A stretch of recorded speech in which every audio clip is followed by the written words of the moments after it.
Assalamualaikum warahmatullahi wabarakatuh. Apa kabar teman-teman semuanya? Semoga sehat terus, dimudahkan semua segala urusan di bulan Ramadan ini.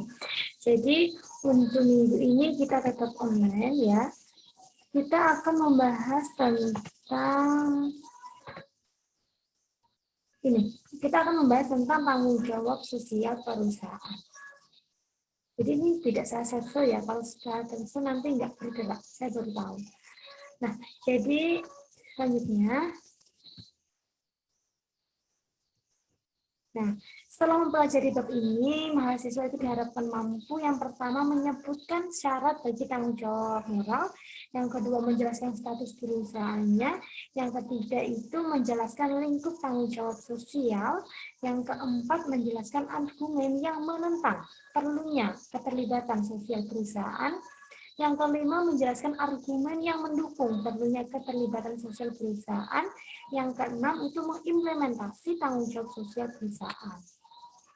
Nah, yang pertama, syarat bagi tanggung jawab sosial. Nah, di sini dikatakan bahwa mengandaikan bahwa suatu tindakan dilakukan dengan sadar dan tahu tanggung jawab, tanggung jawab hanya bisa dituntut kalau ia bertindak dengan sadar dan tahu mengenai tindakannya serta konsekuensi dari tindakannya.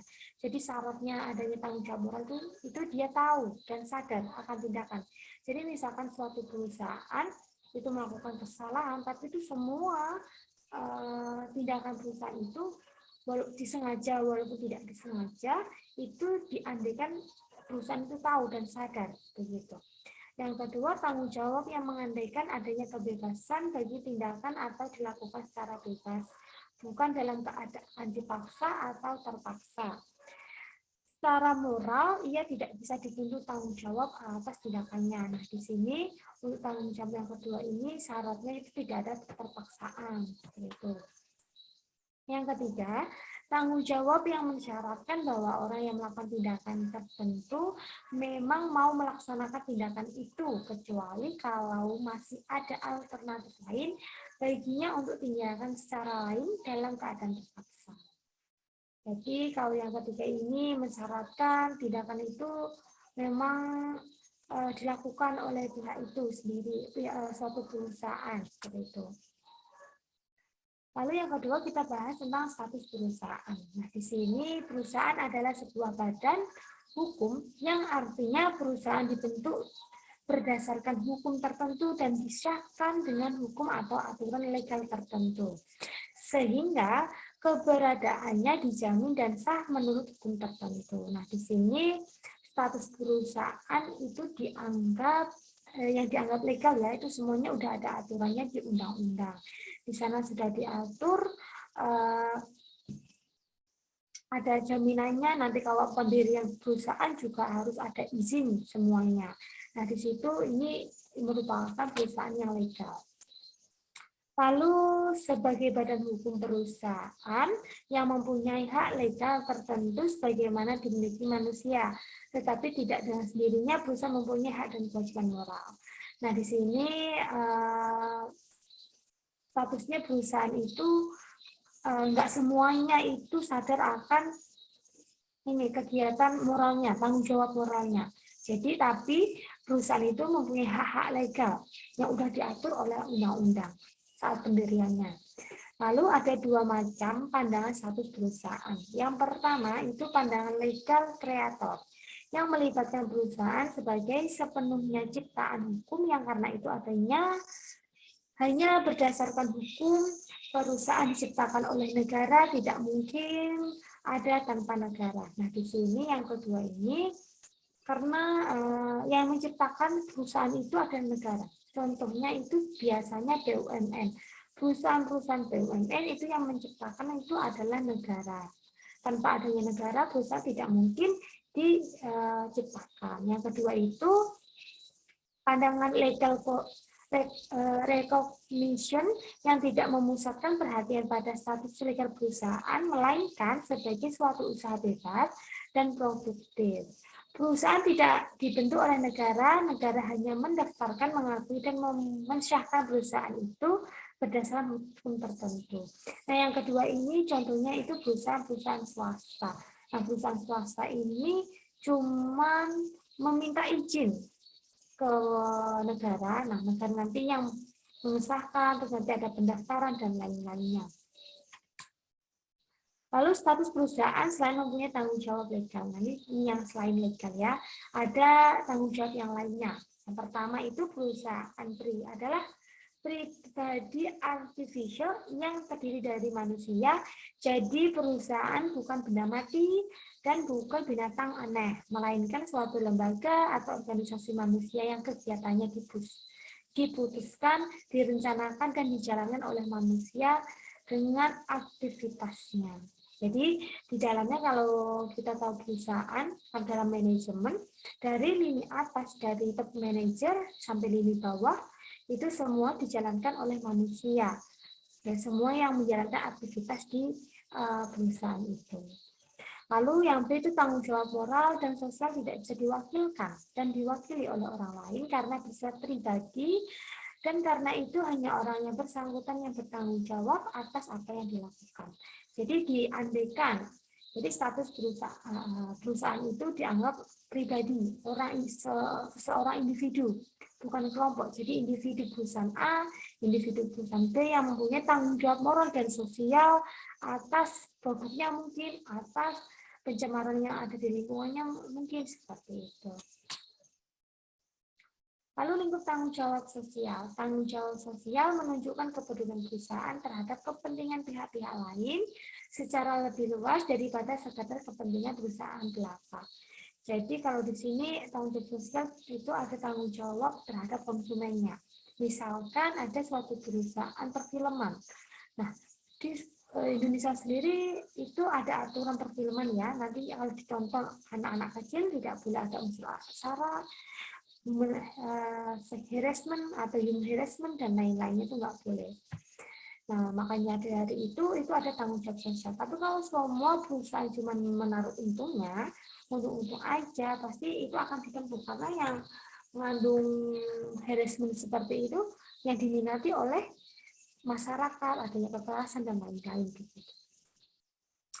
Lalu dengan konsep tanggung jawab sosial dan moral, perusahaan harus tanggung jawab atas tindakan dan bisnisnya yang mempunyai pengaruh atas orang-orang tertentu.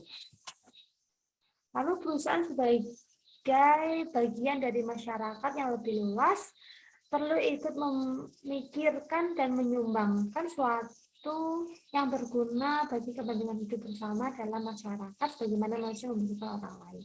Tetap ya, dalam suatu perusahaan juga membutuhkan perusahaan lainnya.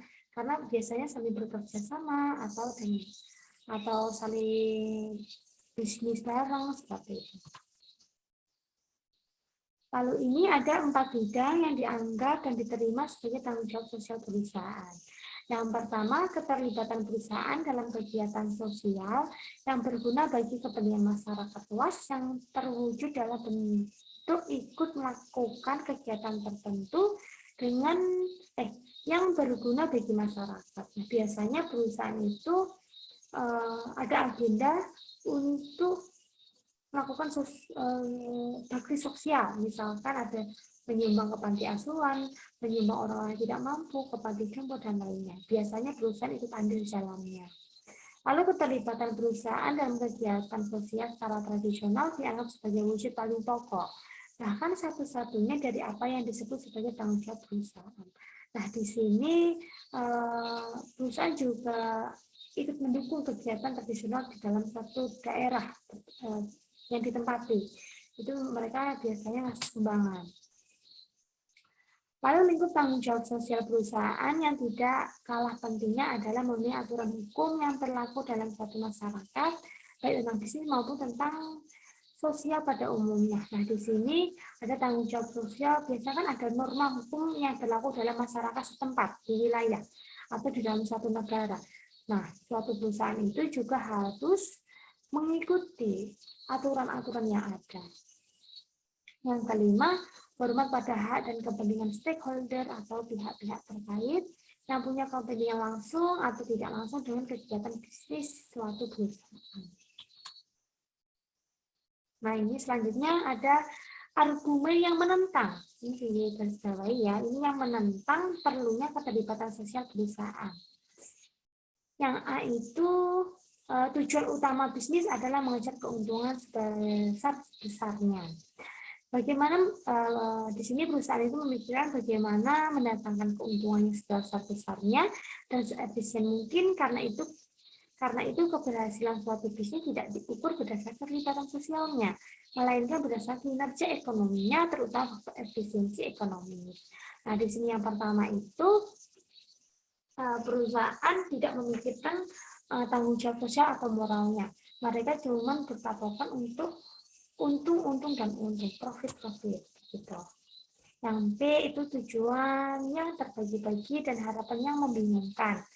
Di sini keterlibatan sosial sebagai wujud tanggung jawab sosial, perusahaan yang menimbulkan minat dan perhatian yang bermacam ragam yang pada akhirnya akan mengalihkan bahkan mengacaukan perhatian para pemilik perusahaan. Nah, di sini biasanya dalam suatu perusahaan itu kalau di awal tahun pasti mereka membuat rancangan kerja 1 tahun yang akan datang. Anggaran-anggaran yang diperlukan apa, semuanya sudah dirancang di awal tahun, lalu dilaksanakan dalam 1 tahun mendatang. Nah, di sini juga perusahaan juga sudah merancang apa aja ya kegiatannya. Nah, misalkan nanti ada tambahan kegiatan semuanya, nanti malah tujuan khususnya kalau ada kebanyakan kegiatan sosialnya, nanti tujuannya malah tidak tembus gitu, tujuannya tidak ukur begitu. Kalau kebanyakan kegiatan. Langsung yang C ini keterlibatan sosial. Biaya keterlibatan sosial. Nah, di sini keterlibatan sosial sebagai wujud dari tanggung jawab sosial perusahaan malah dianggap memberatkan masyarakat. Karena biaya yang digunakan untuk keterlibatan sosial perusahaan itu bukan biaya yang disediakan oleh perusahaan, melainkan biaya yang telah diperhitungkan dalam harga barang. Nah, biasanya di sini ada beberapa perusahaan yang membebankan biaya-biaya tersebut itu ke konsumennya.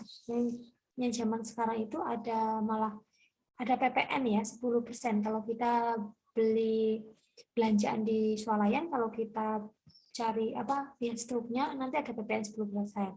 Nah, PPN 10% itu nanti akan dibebankan ke perusahaan atau dibebankan ke konsumennya, begitu biasanya. Lalu kurangnya tenaga terampil bidang kegiatan sosial. Keterlibatan perusahaan dalam berbagai kegiatan sosial adalah kegiatan yang lebih bernuansa moral, kreatif, dan sosial, padahal para profesional bisnis tidak terampil dalam berbagai kegiatan sosial dalam memajukan masyarakat sulit dipenuhi. Jadi biasanya di dalam suatu perusahaan tidak ada divisi untuk melakukan kegiatan sosial. Kalau perusahaan ya itu jarang ada. Nah, di sini itu kan biasanya untuk menjalankan kegiatan sosialnya itu asal comot aja. Nah, nanti kalau di situ mengakibatkan tidak terpenuhi nanti atau tidak sesuai tujuan awalnya dalam kegiatan sosial.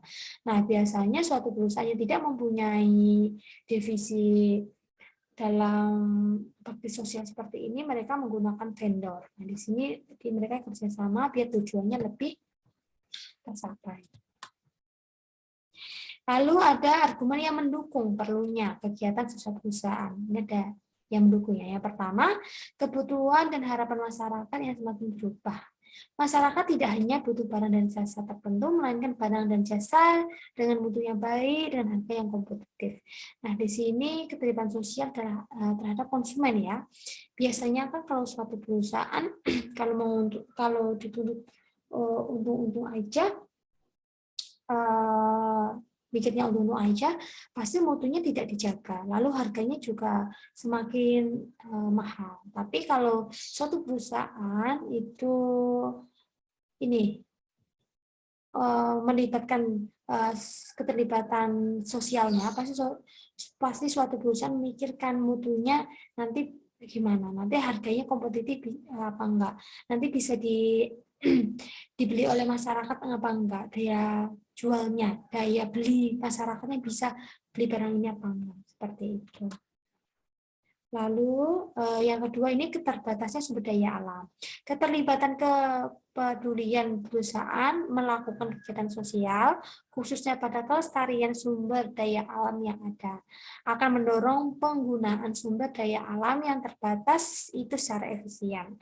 Nah, di sini biasanya suatu perusahaan jika dia menjual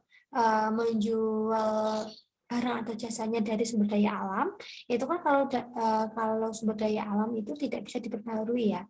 Jadi kan semakin tahun semakin lama semakin habis. Nah, di sini suatu perusahaan itu akan berpikir bagaimana untuk mengefisiensikan sumber daya ini biar cukup untuk berapa puluh tahun yang akan datang. Nah, di sini biasanya perusahaan akan melibatkan kegiatan sosial atau akan nanti dampaknya akan menaikkan harga, biasanya seperti itu. Lalu yang C itu lingkungan sosial yang lebih baik. Nah, di sini suatu lingkungan sosial yang mendukung kelangsungan dan keberhasilan bisnis mempunyai keterlibatan dan tanggung jawab moral dan sosial untuk memperbaiki lingkungan sosial yang baik. Nah, biasanya suatu perusahaan yang besar itu akan melibatkan lingkungan sekitar. Biasanya akan dibangun jalan-jalan di sekitar perusahaan biar lebih bagus, biar alat transportasinya ya, karena di jalan itu kan modal transportasi, nanti jalannya diperbaiki, desa-desa setempat nanti akan diberi bantuan biar lebih maju lagi, dibantu untuk lebih berkembang lagi, seperti itu.